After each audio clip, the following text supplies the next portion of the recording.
Hello আমার family, কেমন আছো তোমরা সবাই? আশা করছি তোমরা সবাই খুব ভালো আছো। আমরাও খুব ভালো আছি। সকাল সকাল ঘুম ঘুম থেকে উঠে আমি রান্না করে নিলাম। বৌদি আর বাবা গেছে মাঠে ফুল তুলতে। আগের দিন আমি গেছিলাম, আজকে বৌদি গেছে। তো আমি ঝটপট করে গুছিয়ে নিয়েছি। খাওয়া দাওয়া আমাদের হয়ে গেছে। আমরা কোথায় যাচ্ছি কিনা যাচ্ছি এটা একটা সারপ্রাইজ থাকুক, তোমরা দেখতে থাকো আর দেখে কমেন্ট করে অবশ্যই জানিও আমরা কোথায় যাচ্ছি বুঝতে পারলে। কথা বলতে বলতে আমরা বেরিয়ে পড়েছি।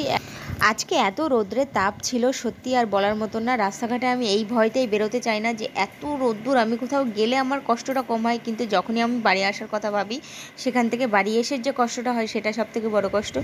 দেখো আমি কাকে কোলে নিয়েছি, এটা হচ্ছে আমার ঠাম্মিদের বাড়ির পাশে একটা পুচকু, ওদের বাড়ি।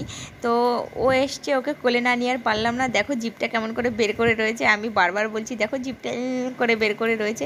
তো আমার সত্যি খুব ভালো লাগছিলো। তো তারপরেই আমরা চলে গেলাম স্নান করতে। তো কোথায় স্নান করতে যাচ্ছি? একটা স্পেশাল জায়গায়। তো দেখো মনে হচ্ছে সমুদ্র থেকে কোনো অংশে কম নয়। তো এটা হচ্ছে বেরির বাঙর। তো দেখো এটা এমন সুন্দর হাওয়াও দিচ্ছে দুপুরবেলাটায়, বাঙরের ভিউটা জাস্ট অসাধারণ লাগছে। আর তাও আমি উল্টো দিক থেকে নিয়েছি, আর যদি ঠিকঠাকভাবে আমি সূর্য দিক থেকে নিতে পারতাম লাইটটা আরও বেশি ভালো আসতো, তখন তোমরা বুঝতে পারতে। আমার নিজের চোখ দিয়ে দেখে যেরকম আমি বুঝতে পারছি। তারপরে আমি আর দেরি করলাম না, এত গরমের মধ্যে আমি জল দেখে থাকতে পারলাম না, নেমে গেলাম জলে স্নান করতে। বোনকে বললাম তুই পারলে ভিডিও কর, না পারলে তুই ফোন রেখে দিয়ে চলে আয়। তো ডেকোরেটরের যে জিনিসপত্র নিয়ে এসেছিলো সেইখান থেকে আমি একটা ফুল নিয়ে দেখো আমার খোপায় গুজে রেখেছি।